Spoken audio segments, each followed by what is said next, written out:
Aunty Nahid আছে? না হ্যাঁ তো কলেজে গেছে। কলেজ? আজ তো কলেজ বন্ধ। মা বন্ধ? হ্যাঁ আজ ওই ভালোবাসা দিবসের কারণে বন্ধ দিয়ে দিছে। হ্যাঁ তো আবার কন্ডে গেল। আচ্ছা হ্যাঁ আইলে কইয়ে নাই আইছিলাম।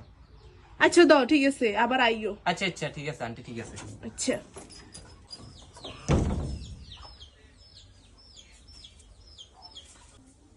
আসসালামু আলাইকুম আঙ্কেল। ইকিনি নীরবের লগে কথা কোন যাইবো? টিউশন গেছে তো extra class. Tuition? Extra class? কিন্তু আজ তো টিউশন বন্ধ। হ্যাঁ কি কর তুই না গেস। ও সরি সরি আঙ্কেল, আজ তো ভালোবাসা দিবস। আচ্ছা আচ্ছা সরি সরি আঙ্কেল। আচ্ছা আজ যাই। আচ্ছা আচ্ছা যাও। হ্যালো আন্টি, ইকিনি ফাইমেরে ফোন ইয়ে দেনছে। ফাইমতে বলে তোমার লগে না। ইয়া আর লগে মানি আই তো ঘরে নাই আন্টি। হ্যাঁ তুই সত্যি কথা কননি। হ্যাঁ আন্টি সত্যি সত্যি আই ঘরে তো নাই। হ্যাঁ তুই কিয়া করে গেছ। ও আচ্ছা আচ্ছা তো আন্টি ভালোবাসা দিবস 14 ফেব্রুয়ারি। ও আচ্ছা আচ্ছা সরি সরি আন্টি ঠিক আছে। হ্যালো আন্টি রামিম আছে? হ্যালো আন্টি আরিফ আছে? হ্যালো আন্টি ফরাদ আছে? হ্যালো আন্টি আবিদ আছে? হ্যালো আন্টি ফয়সাল আছে? ফয়সাল বাইত নাই?